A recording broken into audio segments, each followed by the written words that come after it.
ओम श्री सद्गुरुदेवाय नमः। ओम श्री गणेशाय नमः।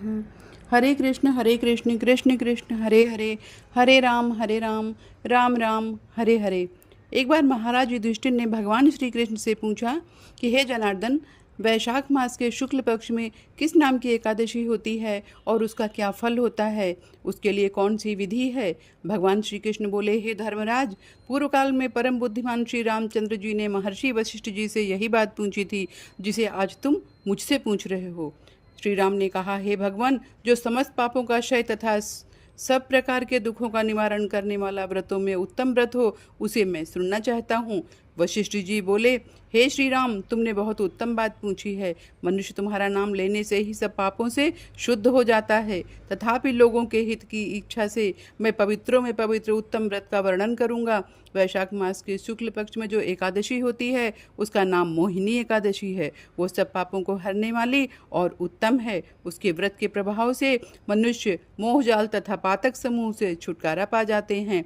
सरस्वती नदी के रमणीय तट पर भद्रावती नाम की सुंदर नगरी है। वहाँ धृतिमान नामक राजा, जो चंद्रवंश में उत्पन्न और सत्य प्रतिज्ञ थे, राज्य करते थे। उसी नगर में एक वैश्य रहता था जो धन धान्य से परिपूर्ण और समृद्धशाली था। उसका नाम धनपाल था। वह सदा पुण्य कर्म में ही लगा रहता था। दूसरों के लिए फौसला, प्याऊ, कुआं, मठ, बगीचा, पोखरा और घर बनवाया करता था। भगवान विष्णु की भक्ति में उसका हार्दिक अनुराग था। वह सदा शांत रहता था। उसके 5 पुत्र थे, सुमना, द्युतिमान, मेधावी, सुकृत तथा धृष्ट बुद्धि 5वां था। वो सदा बड़े बड़े पापों में ही संलग्न रहता था। जुए आदि दुर्व्यसनों में उसकी बड़ी आसक्ति थी। वो वेश्याओं से मिलने के लिए लालायित रहता था। उसकी बुद्धि न तो देवताओं के पूजन में लगती थी और न ही पितरों तथा ब्राह्मणों के सत्कार में। वो दृष्टात्मा अन्याय के मार्ग पर चलकर पिता का धन बर्बाद किया करता था। एक दिन वह वेश्या के गले में बाहें डाले चौराहे पर घूमता देखा गया।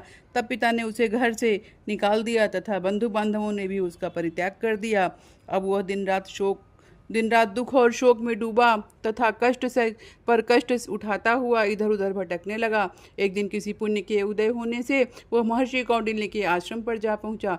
वैशाख का महीना था। तपोधन कौंडिन्य गंगा जी में स्नान करके आए थे। धृष्ट बुद्धि शोक के भार से पीड़ित होकर मुनिवर कौंडिन्य के पास गया और हाथ जोड़ सामने खड़ा होकर बोला, हे ब्राह्मण, हे दुष्ट, मुझ पर दया करके कोई ऐसा व्रत बताइए जिसके पुण्य से के प्रभाव से मेरी मुक्ति हो जाए। कौंडिन्य बोले, वैशाख के शुक्ल पक्ष में मोहिनी नाम से प्रसिद्ध एकादशी का व्रत करो। मोहिनी को उपवास करने पर प्राणियों के अनेक जन्मों के किए हुए मेरु पर्वत जैसे महापाप भी नष्ट हो जाते हैं। वशिष्ठ जी कहते हैं, हे श्री रामचंद्र जी, मुनि का यह वचन सुनकर के धृत बुद्धि का चित्त प्रसन्न हो गया। उसने कौंडिन्य के उपदेश से विधिपूर्वक मोहिनी एकादशी का व्रत किया। हे नृपश्रेष्ठ, इस व्रत के करने से वह निष्पाप हो गया और दिव्य देह धारण करके गरुण पर आरूढ़ होकर के सब प्रकार के उपद्रवों से रहित श्री विष्णु धाम को चला गया। इस प्रकार से यह मोहिनी का व्रत बहुत उत्तम है। इसके पढ़ने और सुनने से सहस्त्र गौदान का फल मिलता है।